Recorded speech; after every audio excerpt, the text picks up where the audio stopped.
నమస్కారం, డిఆర్టీవీ న్యూస్ కి స్వాగతం. హెడ్లైన్ చూద్దాం.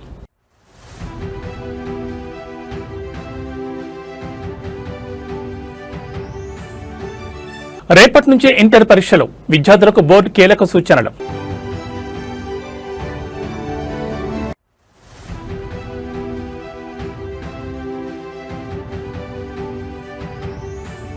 మార్చి 16 నుంచి 30 వరకు తెలంగాణ అసెంబ్లీ సమావేశాలు. 20న బడ్జెట్ ప్రవేశపెట్టనున్న ప్రభుత్వం.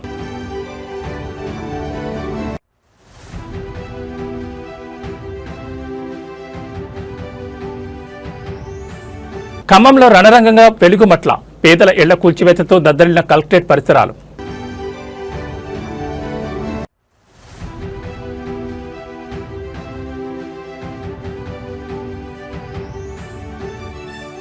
జార్ఖండ్లో కూలిన ఎయిర్ అంబులెన్స్, 7గురు దుర్మరణం.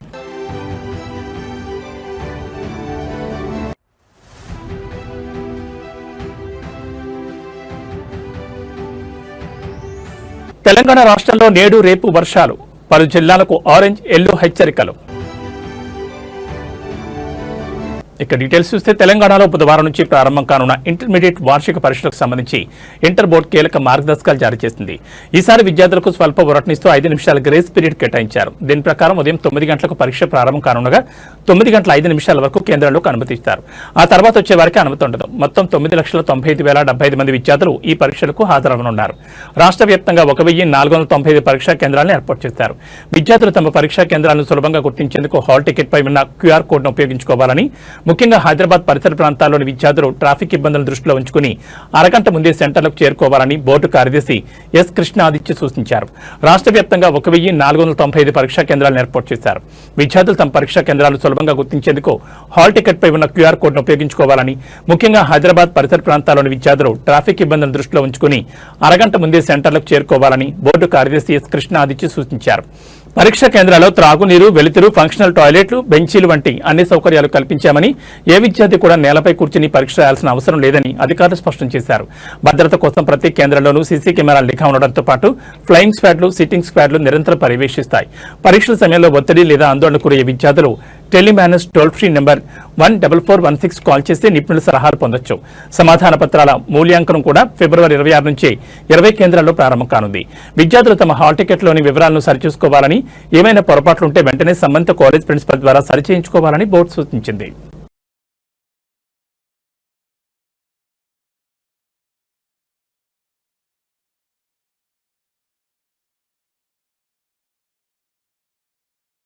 ఖమ్మం నగరంలో హైటెన్షన్ నెలకొంది. కలెక్టరేట్ సమీపంలోని వెలుగుమట్ల ప్రాంతంలో పేదల ఇండ్ల కూల్చివేత ప్రక్రియ ఉద్రిక్తంగా మారింది.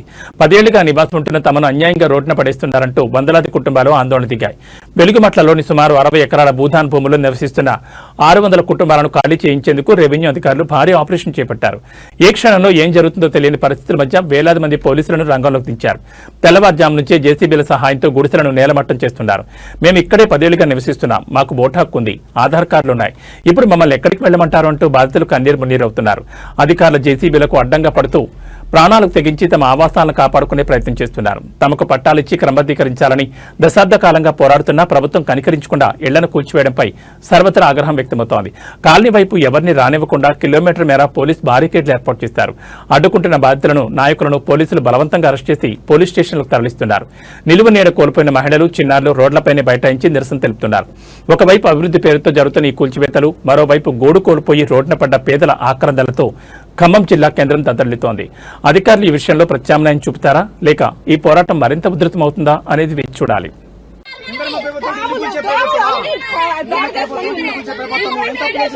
ముందుగా చెప్తా పక్కకు పోతుందా 8 సంవత్సరాల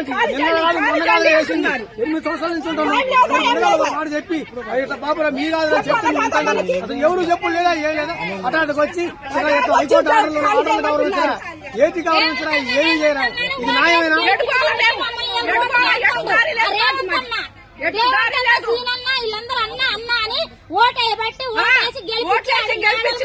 మిద్దల మీద కూర్చోబెడితే పరిస్థితి తీసుకొచ్చాను మమ్మల్ని. మా సంవత్సరాలు బట్టి ఉంటున్నాం ఉంటున్నామండి. కనీసానికి ఎప్పుడు ఏ రోజైనా కంటి నిండా నిద్రపోలేదు మేము. చెప్పారా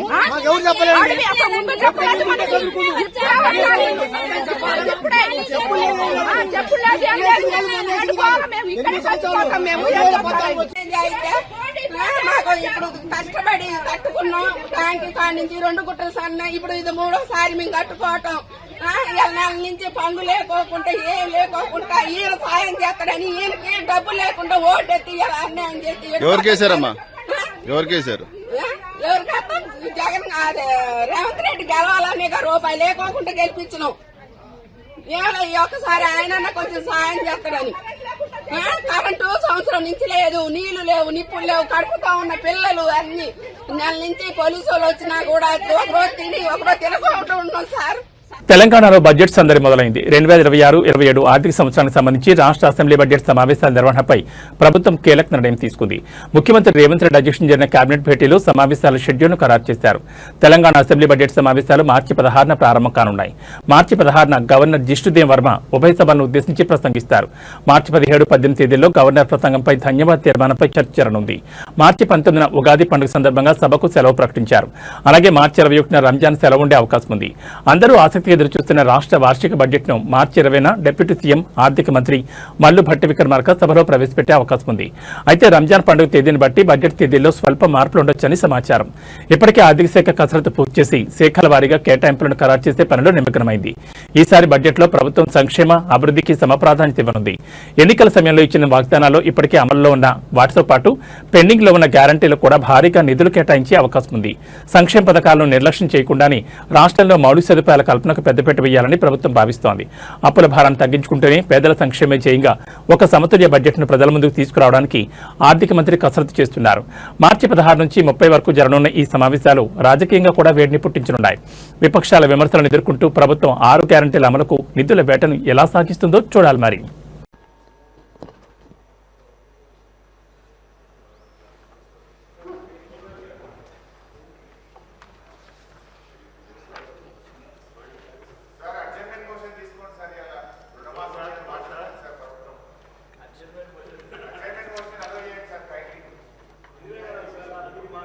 भारत भाग्य विधाता जय हे जय हे जय हे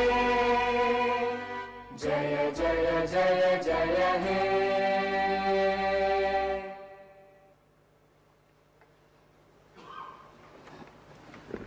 తెలంగాణ అవతరించిన తర్వాత ఎంతో మంది పేదలు నూతన రేషన్ కార్డు కొరకు ఆశగా వేచి చూసినా గత ప్రభుత్వం వారిని పట్టించుకోలేదు. కనీసం కొత్త కుటుంబ సభ్యుల పేర్లను కూడా రేషన్ కార్డులో జత చేయలేదు. ప్రజల ఆకాంక్షలను గుర్తించిన మేము అర్హులైన వారందరికీ రేషన్ కార్డులు ఇవ్వాలని వారికి సన్నబియ్యం. కొమ్మర మల్లన్న జాతరలో జరిగిన అమానుష ఘటనపై ఎట్టకేలకు ప్రభుత్వం స్పందించింది. ఒక నిరపరాధైన చిన్నారి ప్రాణం పోయిన తర్వాత ఒక కుటుంబంపై అమానుషంగా దాడి జరిగిన తర్వాత జిల్లా మంత్రి పొన్నం ప్రభాకర్ నిద్రలేచారు. ఈ ఘటనపై ఆయన ఒక వీడియో సందేశాన్ని విడుదల చేస్తూ బాధితులకు అండగా ఉంటామని ప్రకటించారు. కొమ్మెర మల్లన్న జాతరలో ఒక సామాన్య కుటుంబంపై జరిగిన దాడిని మంత్రి పొన్నం ప్రభాకర్ తీవ్రంగా ఖండించారు. ముఖ్యంగా ఒక చిన్న వర్గానికి చెందిన వారిపై జరిగిన ఈ దాడిలో పతి ప్రాణం బలి కావడం అత్యంత బాధాకరమని ఆయన ఆవేదన వ్యక్తం చేశారు. చనిపోయిన చిన్నారి కుటుంబానికి తన ప్రగాఢ సానుభూతిని తెలియజేశారు. స్వయంగా రాష్ట్ర డీజీపీతో మాట్లాడినట్లు నిందితులు ఎంతటి వారైనా వదిలిపెట్టొద్దని ఆదేశించినట్లు మంత్రి పేర్కొన్నారు.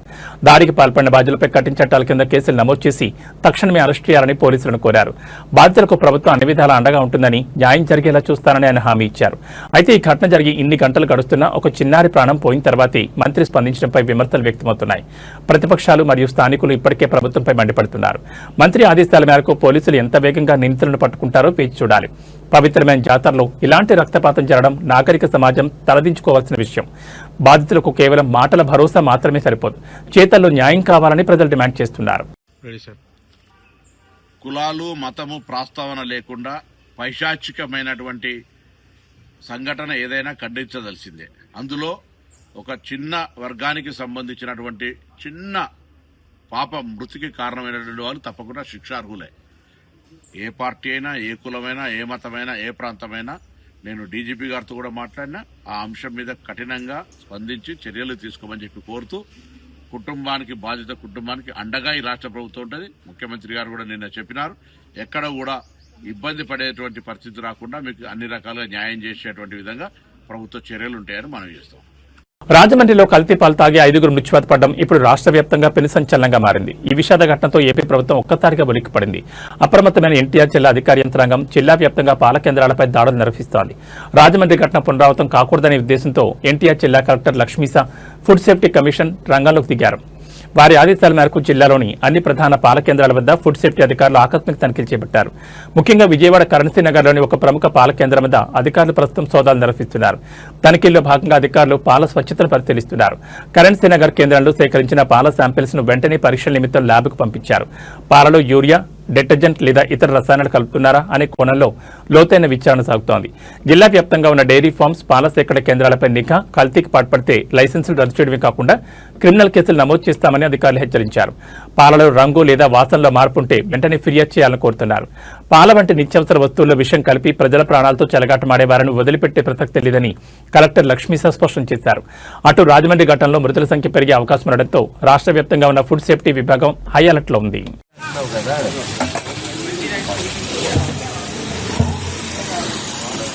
దానిపైన వేసుకునేది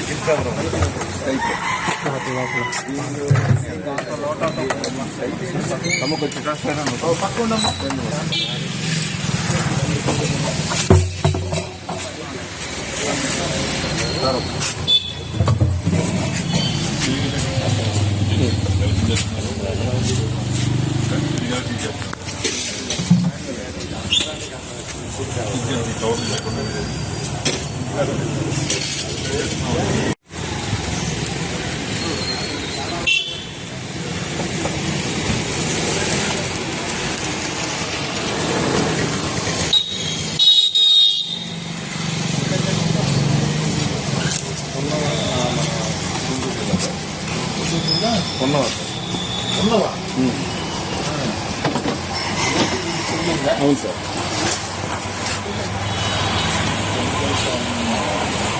ఈ పాలు అవి నాటావా లేదా ఏమావు సార్?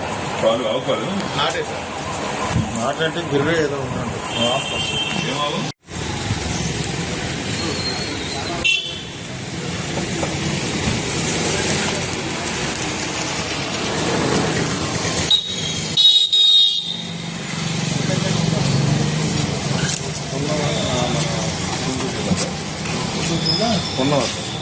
ఉన్నవా?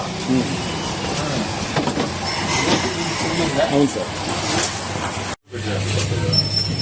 అదే సార్. డ్రైవర్ కార్ ఆటో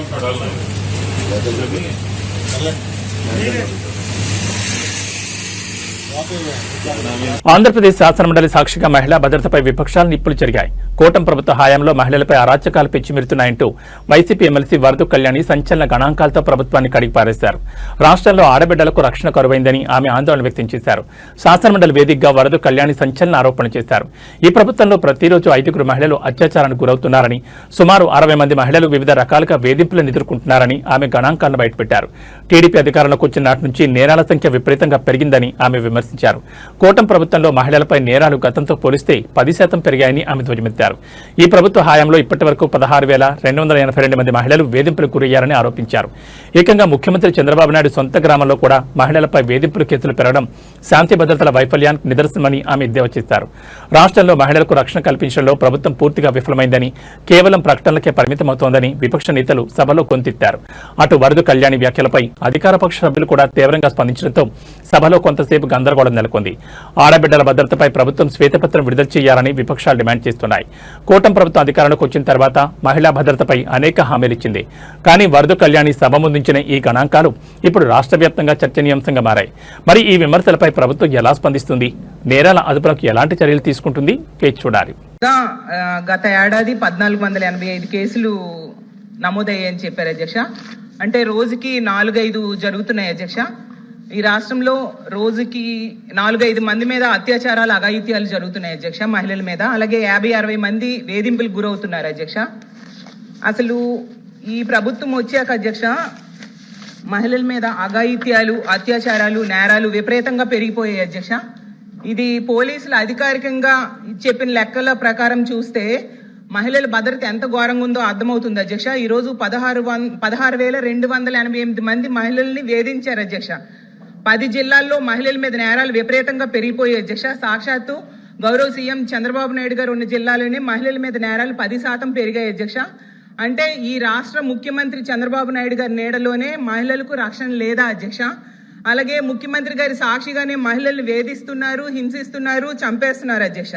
అదే జిల్లాలో గౌరవ మంత్రి గారైన లోకేష్ గారు కూడా ఉన్నారు అధ్యక్ష. అలాగే సాక్షాత్తు హోంమంత్రి గారు ఇన్ఛార్జిగా ఉన్న విజయనగరం జిల్లాలో కూడా మహిళల మీద నేరాలు పెరిగాయి అధ్యక్ష. అలాగే ఈ రాష్ట్రంలో గుంటూరు, సత్యసాయి, నెల్లూరు, విజయనగరం, కడప, అన్నమయ్య, పల్నాడు, పార్వతీపురం, మన్యం, తిరుపతి జిల్లాల్లో పెరుగుతున్నాయి అధ్యక్ష. మహిళలను వేధించే వాళ్ళను, పిల్లలను అత్యాచారం చేసే వాళ్ళకు అస్సలు భయం లేకుండా పోయింది అధ్యక్ష. నిజం చెప్పాలంటే వీటిలో ముఖ్యంగా అత్యధిక కారణం గంజాయి, డ్రగ్స్, వీటి మత్తులో చేస్తున్నారు అధ్యక్ష. మన హోంమంత్రి గారు అయితే ఏకంగా గంజాయి లేదని చెప్పేశారు అధ్యక్ష. కానీ ఈ సభ జరుగుతున్న టైంలోనే మొన్న మదనపల్లిలో చూసి సాధారణంగా హెల్మెట్ లేకపోతే ట్రాఫిక్ పోలీసులు చలాన్ రాస్తారు లేదా వాహనాన్ని ఆపుతారు. కానీ హైదరాబాద్ మల్కాజ్గిరి ట్రాఫిక్ పోలీసులు ఒక అడుగు ముందుకు వేశారు. జరిమానా కంటే ప్రాణం ముఖ్యమని భావించి దేశంలోని వినూత్నమైన హెల్మెట్ బ్యాంక్ కార్యక్రమానికి శ్రీకారం చుట్టారు. హెల్మెట్ లేకుండా ప్రయాణించే వాహనదారులను ఆపి తిట్టడమో, జరిమానా వేయడమో కాకుండా అక్కడికక్కడే వారికి ఒక హెల్మెట్ ఉచితంగా అందజేస్తున్నారు పోలీసులు. హెల్మెట్ తీసుకునేవారు తమ ప్రాథమిక వివరాలను పోలీసులకు సమర్పించాలి. ఆ హెల్మెట్ ను తీసుకుని 24 గంటలలోపు వారు కొత్త హెల్మెట్ ను కొనుగోలు చేసి పోలీసుల వద్ద తీసుకున్న పాత హెల్మెట్ ను తిరిగి ఇచ్చేయాలి. మల్కాజ్గిరి జోన్ పరిధిలోని ప్రధాన కూడళ్లలో ఈ విధానాన్ని అమలు చేస్తున్నారు. ముఖ్యంగా గోపాలపురం ట్రాఫిక్ పోలీస్ స్టేషన్ పరిధిలోని సంగీత్ చౌరస్తా వద్ద ఈ కార్యక్రమం విజయవంతంగా సాగుతోంది.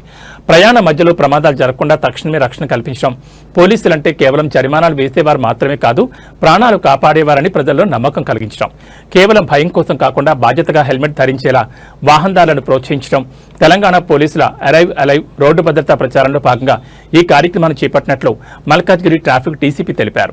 ప్రయాణం చిన్నదైనా పెద్దదైనా హెల్మెట్ తప్పనిసరని ఆయన గుర్తు చేస్తున్నారు. చలాన్ల భారం కంటే క్షేమంగా ఇంటికి చేరడమే ప్రధానమని నిరూపిస్తున్న మల్కాజ్గిరి పోలీసుల చొరవపై సర్వత్రా ప్రశంసలు వ్యక్తమవుతున్నాయి. వాహనదారులు కూడా ఈ అవకాశాన్ని సద్వినియోగం చేసుకుని ప్రాణరక్షణకు సహకరించాలని కోరుతున్నారు. హెల్మెట్ బ్యాంక్ అని చెప్పేసి వినూత్నంగా ప్రయత్నం చేయడం జరిగింది. ఒక హెల్మెట్ అనేది ఎంత ఇంపార్టెంట్ అనేది తెలుసు అంటే రీసెంట్గా మొన్న చామరపేటలో ఒక నర్సరీ విద్యార్థి రాత్రి హెల్మెట్ పెట్టుకోకపోవడం వల్ల బండి మీద కింద పడి చనిపోవడం. సో అట్లా ఎవ్రీడే తెలంగాణలో ప్రతి గంటకి ఒకరు ట్రాఫిక్ రూల్స్ పాటించకపోవడం వల్ల చనిపోవడం జరుగుతుంది. సో దాన్ని అరికట్టడానికి ఒక పాజిటివ్ ధోరణిలో రియలైజ్ చేయడం కాకుండా తెలంగాణ మాత్రమే కాదు, ఇట్లాంటివి ఎంకరేజ్ చేయడానికి ప్రయత్నిస్తాం. సో మనకు హెల్మెట్ బ్యాంక్ ఒకటి ఏర్పాటు చేయడం జరిగింది. ఈ హెల్మెట్ బ్యాంకులో ఎవరైనా హెల్మెట్ లేని వాళ్ళు వచ్చి వాళ్ళని ఏదో ఆపి ఇట్లా దేశ రాజధానిలో రాజకీయ సెగలు రేగుతున్నాయి. ప్రధాని నరేంద్ర మోడీ లక్ష్యంగా కాంగ్రెస్ అగ్రనేత రాహుల్ గాంధీ తీవ్రస్థాయిలో విరుచుకుపడ్డారు. ఎఫ్స్టీన్ ఫైల్స్ నుంచి అదానీ వ్యవహారం వరకు సంచలన ఆరోపణ చేస్తూ కేంద్ర ప్రభుత్వంపై యుద్ధం ప్రకటించారు. అంతర్జాతీయంగా సంచలనం సృష్టించిన ఎఫ్స్టీన్ ఫైల్స్ అంశాన్ని రాహుల్ గాంధీ ప్రస్తావించారు. అంతర్జాతీయ నేరస్తులతో పేర్లు ముడిపడడం దేశానికి సిగ్గుచేటని ఆయన మండిపడ్డారు. ముఖ్యంగా దేశానికి సంబంధించిన కీలకమైన డేటాను అమెరికా కట్టబెట్టడంపై రాహుల్ తీవ్ర అభ్యంతరం వ్యక్తం చేశారు. ఇది దేశ సార్వభౌమాధికారానికే ముప్పని అని హెచ్చరించారు. అదానీ వ్యవహారంపై రాహుల్ గాంధీ మరోసారి కళమెత్తారు. అదానీ కేసు కేవలం ఒక వ్యాపారవేత్తకు సంబంధించింది కాదని, ఇది బీజేపీ ఆర్థిక మూలాలను కదిలిస్తోందని ఆయన ధ్వజమెత్తారు. ప్రధాని మోడీ అనుసరిస్తున్న విధానాల వల్ల దేశంలోని రైతులు, వస్త్ర పరిశ్రమ పూర్తిగా నాశనమయ్యాయని ఆయన ఆవేదన వ్యక్తం చేశారు. కొద్దిమంది సంపన్నుల కోసం కోట్లాది మంది సామాన్యుల పుట్టకొడుతున్నారని విమర్శించారు. దేశ రక్షణ విషయంలో తాము తగ్గేదే లేదని రాహుల్ గాంధీ స్పష్టం చేశారు. రాజ్యాంగాన్ని, దేశ వనరులను కాపాడేందుకు కాంగ్రెస్ పార్టీ సింహాల్లా పోరాడుతోందని ఆయన ప్రకటించారు. భయపడే ప్రసక్తే లేదని, నిజం కోసం పోరాటం కొనసాగుతుందని కేడర్లో ఉత్సాహం నింపారు. మరోవైపు రాహుల్ గాంధీ వ్యాఖ్యలపై బీజేపీ నేతలు కూడా తీవ్రంగా స్పందిస్తున్నారు. ఇవన్నీ నిరాధారణమైన ఆరోపణలని కొట్టిపారేస్తున్నారు. పార్లమెంట్ లోపల బయట ఈ అదానీ ఎఫ్స్టీన్ సెగలు ఇంకెన్ని మలుపులు తిరుగుతాయో చూడాలి. बीजेपी के कार्यकर्ताओं, आरएसएस के कार्यकर्ताओं, आप अपने प्रधानमंत्री के आंखों में देखो, आपको डर दिखेगा. पार्लियामेंट में नहीं आ पाए और कारण नारावाने नहीं थे, कारण एप्स्टीन था, कारण अदानी पर केस था. नरेंद्र मोदी जी, अहिंसा और लोकतांत्रिक विरोध देश की बुनियाद है. गांधी जी और भगत सिंह ने यह रास्ता दिखाया है. इससे आप इतना क्यों डरते हो? आप शर्म की बात करते हो. शर्म की बात मैं आपको बताता हूँ. आपने अमेरिका के साथ जो किया है, ये शर्म की बात. देश को आपने बेचा है. पहली शर्म की बात, जो यूएस के साथ आपने ट्रेड डील की है, जिसमें हिंदुस्तान को कुछ नहीं मिला और हमारा पूरा देश आपने अमेरिका को बेच दिया है. हमारे देश का डेटा दे दिया, किसानों को खत्म कर दिया, टेक्सटाइल इंडस्ट्री बर्बाद कर दी. ये शर्म की बात. दूसरी शर्म की बात, एप्स्टीन जो पीडोफाइल है, उसकी फाइलों में, उसकी ईमेल में आपका नाम, आपके मंत्रियों का नाम और आपके दोस्तों का नाम, तीनों का एक साथ आ रहा है। ఉత్తరప్రదేశ్ లో మరోసారి బ్లూ డ్రమ్ మర్డర్ కలకలం రేపింది. కన్న తండ్రిని కూడా చూడకుండా అత్యంత కిరాతకంగా కాల్చి చంపి ఆపై మృతదేహాన్ని ముక్కలు ముక్కలుగా నరికిన ఉదంతం లక్నోలో వెలుగు చూసింది. చదువుకోమని చెప్పడమే ఆ తండ్రి చేసిన పాపమైంది. లక్నోలో నివాసముంటున్న 19 ఏళ్ల అక్షత్ ప్రతాప్ సింగ్ అనే యువకుడు ఈ ఘాతకానికి పాల్పడ్డాడు. తన తండ్రి మానవేంద్ర సింగ్ ను తుపాకీతో కాల్చి చంపడమే కాకుండా ఎవరికీ అనుమానం రాకుండా మృతదేహాన్ని ముక్కలు చేశాడు. చేతులు కాళ్లు నరికి వేరువేరు చోట్ల పారేసి మిగిలిన మొండెం భాగాన్ని ఒక నీలం రంగు డ్రమ్ములో కుక్కి ఎక్కడో పారేయాలని ప్లాన్ చేశాడు.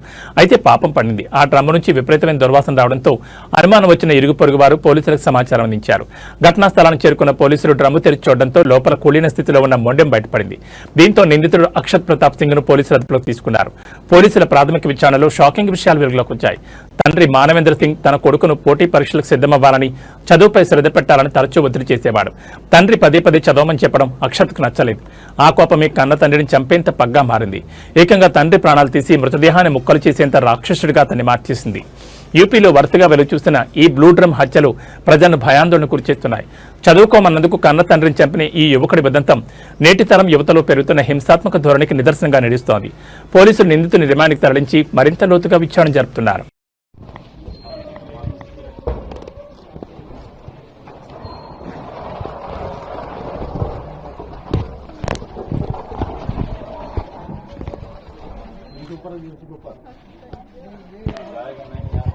बगल में सीट पे रख दीजिए,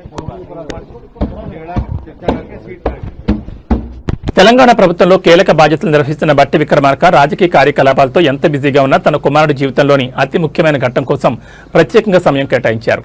ఈ రోజు ఆయన వ్యక్తిగతంగా తనను కలిసి తన కుమారుడి పెళ్లికి ప్రేమతో ఆహ్వానించారు. ఈ సందర్భంగా ఆయన చూపిన ఆప్యాయత మరియు సరళత అందరినీ ఆకట్టుకుంది. కుమారుడి వివాహ వేడుకను అత్యంత వైభవంగా నిర్వహించేందుకు భట్టి విక్రమార్క సిద్ధమవుతున్నారు. ఈ పెళ్లికి 2 రాష్ట్రాల ముఖ్యమంత్రులు, మంత్రులు, జాతీయ స్థాయి నాయకులు మరియు వివిధ రంగాలకు చెందిన ప్రముఖులు హాజరయ్యే అవకాశం ఉంది. ఇప్పటికే పలువురు నేతలకు ఆయన స్వయంగా వెళ్లి వెడ్డింగ్ కోడ్ను అందజేస్తున్నారు. డిప్యూటీ సీఎం మల్లు భట్టి విక్రమార్క కుమారుడి వివాహం పద్ధతి ప్రకారం ప్రతి ఒక్కరిని ఆప్యాయంగా పిలుస్తున్న మంత్రి, రాష్ట్ర బడ్జెట్ కసరత్తుల మధ్యనే కుమారుడి పెళ్లి పనులను కూడా ఆయన పర్యవేక్షిస్తున్నారు. తెలంగాణ రాజకీయాల్లో ఒక పక్క పాలనాపరమైన ఉన్న బట్టి విక్రమార్క ఇంట్లో జరుగుతున్న ఈ శుభకార్యం పార్టీ శ్రేణులు మరియు మిత్రవర్గాల్లో కొత్త ఉత్సాహం నింపుతోంది. కొత్త జీవితంలోకి అడుగుపెడుతున్న బట్టి విక్రమార్క కుమారుడికి, కాబోయే కోడలికి ముందస్తు శుభాకాంక్షలు తెలియజేస్తున్నారు. జార్ఖండ్ లో ఘోర ప్రమాదం చోటు చేసుకుంది. రాంచీ నుంచి ఢిల్లీకి వెళ్తున్న ఎయిర్ అంబులెన్స్ కూలిపోయింది. Red board airways private limited నడుపుతున్న ఈ ఎయిర్ అంబులెన్స్ సోమవారం రాత్రి ఛత్రా జిల్లాలోని సిమారియా ప్రాంతంలో కూలిపోయింది. ప్రమాద సమయంలో ఎయిర్ అంబులెన్స్ లో ఉన్న 7 మృతి చెందారు. ఛత్రా డిప్యూటీ కమిషనర్ ఈ విషయాన్ని ధృవీకరించారు. సిమారియా సమీపంలో ఎయిర్ అంబులెన్స్ కూలిన ఘటనలో అందులో ఉన్న వారందరూ మరణించారని చెప్పారు. బాధితులను pilot in command captain Vivek Vikas Bhagat, co pilot captain Savrajdeep Singh, patient Sanjay Kumar, attender Archana Devi, Dharu Kumar, doctor Vikas Kumar Gupta, paramedics Sachin Kumar మిశ్రాగా గుర్తించారు. విమానంలో ఉన్న 7 వ్యక్తుల మృతదేహాలను వెలికితీసినట్లు sub divisional police officer Shubham Khandelwal తెలిపారని PTI report చేసింది. ఈ విమానం రాత్రి 7:11 రాంచీ నుంచి బయలుదేరి రాత్రి 10 ఢిల్లీలో ల్యాండ్ కావాల్సింది. జార్ఖండ్లోని లతేహార్ జిల్లాలోని చాంద్వా నివాసి సంజయ్ కుమార్ 65% కాలిన గాయాలతో బాధపడుతున్నారు. అతని పరిస్థితి విషమంగా ఉండడంతో ఫిబ్రవరి 16న దేవ్ కమల్ ఆసుపత్రిలో చేరారు. అయితే మెరుగైన వైద్య చికిత్స కోసం అతన్ని ఢిల్లీ తరలించే క్రమంలో ఈ ప్రమాదం జరిగింది. ఈ ప్రమాదానికి సంబంధించి director general of civil aviation ఒక ప్రకటన విడుదల చేసింది. ఫిబ్రవరి 23న Redbird airways private limited చెందిన Beechcraft C-90 VT AJV operating medical evacuation విమానం రాంచీ నుంచి ఢిల్లీకి ప్రయాణిస్తుండగా జార్ఖండ్లోని ఛత్రా జిల్లా సిమారియా బ్లాక్ పరిధిలోని కసారియా పంచాయతీలో కుప్పకూలింది. ఈ విమానంలో 2 సిబ్బందితో సహా మొత్తం 7 వ్యక్తులున్నారు. ఈ విమానం సోమవారం సాయంత్రం 7:11 రాంచీ నుంచి బయలుదేరింది. కోల్కతా ఎయిర్ ట్రాఫిక్ కంట్రోల్తో కాంటాక్ట్ ఏర్పరచుకున్న తర్వాత వాతావరణం అనుకూలించకపోవడంతో విమానం తన మార్గాన్ని మార్చుకోవడానికి అనుమతి కోరింది. అయితే సాయంత్రం 7:34 కోల్కతాతో విమానం కమ్యూనికేషన్, రాడార్ సంబంధాలు కోల్పోయింది. కమ్యూనికేషన్ మిస్ కాకముందు విమానం చివరిగా వారణాసికి ఆగ్నేయ దిశలో సుమారు 100 నాటికల్ మైళ్ల దూరంలో ఉందని పేర్కొంది.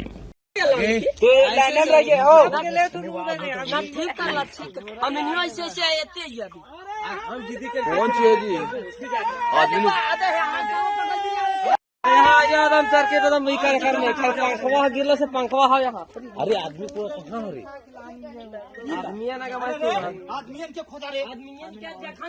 బంగాళాఖాతంలో ఏర్పడిన అల్పపీడన ప్రభావంతో రాష్ట్రంలో ఇవాళ రేపు తేలికపాటి నుంచి మోస్తరు వర్షాలు కొన్ని జిల్లాల్లో అక్కడక్కడ కురిసే అవకాశం ఉందని హైదరాబాద్ వాతావరణ కేంద్రం వెల్లడించింది. ఈ మేరకు ఆయా జిల్లాలకు ఎల్లో ఆరెంజ్ అలర్ట్ జారీ చేశారు. హైదరాబాద్ నగరంలోనూ జల్లులు కురుస్తున్నాయి. నేడు హైదరాబాద్, రంగారెడ్డి జిల్లాలో భారీ వర్షాలకు అవకాశం ఉందని ఈ మేరకు ఆ రెండు జిల్లాలకు వాతావరణ శాఖ ఆరెంజ్ అలర్ట్ జారీ చేసింది. రానున్న 2-3 గంటల్లో వర్షం వచ్చే ఛాన్స్ ఉందని చెప్పారు. నాగర్ కర్నూలు, నల్గొండ, నారాయణపేట, జోగులాం గద్వాల, మహబూబ్ నగర్, జనగాం, మేడ్చల్ మల్కాజ్గిరి, సంగారెడ్డి, సూర్యాపేట, వికారాబాద్, వనపర్తి, యాదాద్రి భువనగిరి జిల్లాల్లోనూ వర్షాలు కురుస్తాయన్నారు. ఈ మేరకు ఆయా జిల్లాలకు ఎల్లో అలర్ట్ జారీ చేశారు. కాగా సోమవారం రాష్ట్రంలోని పలు జిల్లాలో ఉరుములు, మెరుపు, ఈదురుగాలతో కూడిన భారీ వర్షాలు కురిశాయి. గంటకు 40 కిలోమీటర్ల ఈదురుగాలుల వేగంతో వర్షాలు కురవడంతో కోత దశలో ఉన్న పంటలు తీవ్రంగా దెబ్బతిన్నాయి. దీంతో రైతులకు భారీగా నష్టం వాటిల్లింది. ముఖ్యంగా నిజామాబాద్, ఆదిలాబాద్, నిర్మల్, కామారెడ్డి, నిజామాబాద్ జిల్లాలో ఆదివారం అర్ధరాత్రి భారీ వర్షం కురిసింది.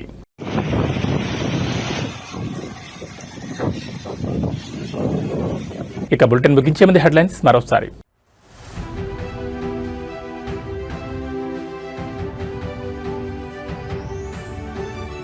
రేపటి నుంచే ఇంటర్ పరీక్షలు, విద్యార్థులకు బోర్డు కీలక సూచనలు.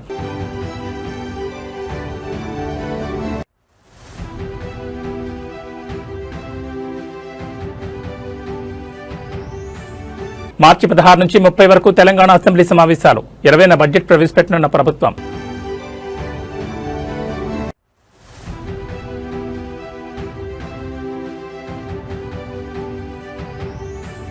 ఖమ్మంలో రణరంగంగా వెలుగుమట్ల, పేదల ఇళ్ల కూల్చివేతతో దద్దరిల్లిన కలెక్టరేట్ పరిసరాలు.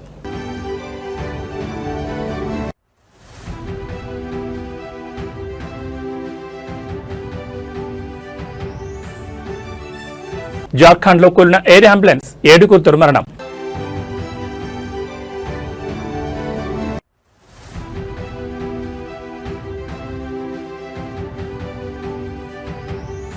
తెలంగాణ రాష్ట్రంలో నేడు రేపు వర్షాలు, పలు జిల్లాలకు ఆరెంజ్, ఎల్లో హెచ్చరికలు. ఇవి బులెటిన్ విశేషాలు. నమస్కారం.